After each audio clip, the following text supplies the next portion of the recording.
Здравейте! Преди малко пуснахме първия квадрат, първото упражнение за следа на нашия начинаещ следотърсач Санчо. Той е лабрадор на 5 години. До сега никога не е правил следа, но има заложби, както всяко куче. Задължително трябва да се отбележи, че всяко куче има заложби да бъде следотърсач. Въпросът е да започнем в един момент да го обучаваме. А и както знаете поговорката, никога не е късно да научите кучето си на нови номера. В първото клипче видяхте, направихме един квадрат метър на метър, плътно стъпкахме квадрата, съответно смачкахме тревата, пръст. Сега 20 минути след полагането на следата пускаме ученика в ученика следотърсач, като съответно му показваме с командата ЗУХ, му показваме кремвичетата. Целта е той да ги намери, да почне да ги яде и съответно с продължителни следи, продължителни упражнения, той да започне да асоциира миризмата на смачканите пръсти трева с вкусните хапки и да започне да следва следа. Вкус. Зух. Браво. Браво. Много важно е положителната мотивация на кучето. С много поощряване и визуално, и с погалване, и с думи. Браво, Зух! Браво! Може да използвате и ето тук вече няма, той излиза от квадрата. Връщаме го съвсем леко. Браво! Good boy! Връщаме го съвсем леко с повода. Имайте предвид, че задължително, когато учите следа, в никакъв случай избягвайте изпускане на нерви, каквато и да е форма на наказание, повишаване на глас. Браво, Зух! Браво! Ето го той. Търси. Съвсем леко, незабележимо за него го насочваме по очертанията на квадрата. Браво! Браво, Зух! Браво! Командата, която ние ще използваме е Зух, както и на немски. Зух! Браво! Good boy! Браво! Хубаво е преди това упражнение кучето да не е яло, да не е закусвало, за да има мотивация да търси. Браво! Зух! В началото няма абсолютно никакви проблеми, даже е желателно да помагаме на кучето, да му посочваме къде се намира храната, къде е следата. Съответно в последствие, когато вече... Браво! Браво на момчето! В последствие вече всичките тези жестове за помощ на кучето и така, те ще отпаднат. В един изпит по следа няма тези жестове, но то кучето и няма да се нуждае от тях. Добрият следотърсач. Браво! Good boy! Браво на момчето!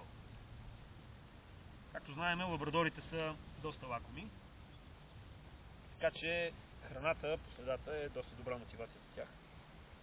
Това да свършат работата, която иска тях.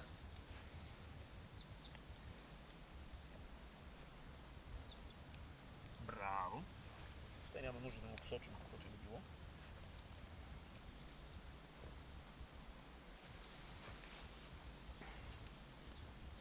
Излиза от квадрата, съвсем леко го насочвам да търси. Браво! Good boy! Зух, браво! Good boy! Браво! Браво!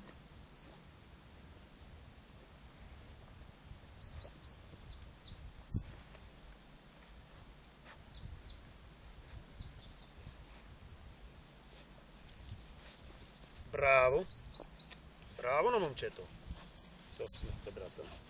Ето го, сам се връща. Търси, браво!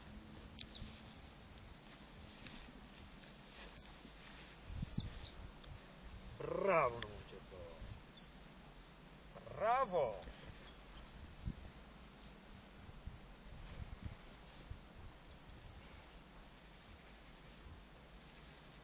Браво! Ето виждате, че се връща сам. Търси. Браво! Започва да притърсва, вече са много по-малко кремвичите.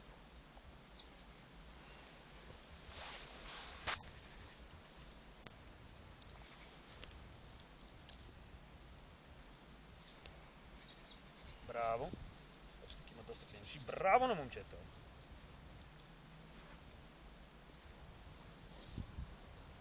бой. Търси. Браво, Зух.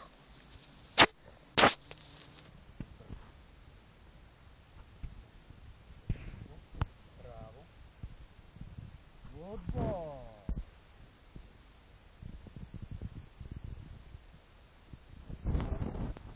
Браво. Може да помагам.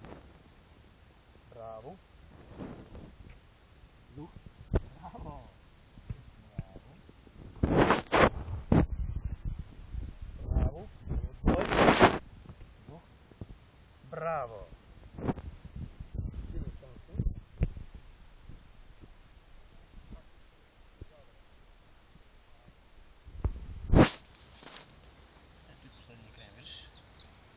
Браво на момчето! Зух. Браво. Good boy. Зух. Good boy. Така, свърши. Свършиха наградките.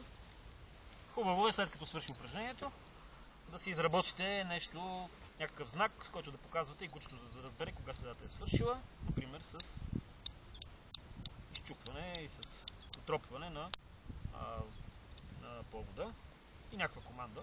Ауф! Браво! Good boy! Това беше първото упражнение на нашия следотърсач Санчо. Той е на 5 години и ме помоли преди упражнението да каже, че ако има желаещи и лабрадорки, които са го харесали, може да ни се обадят. Той си търси приятелка. Благодаря ви и успех!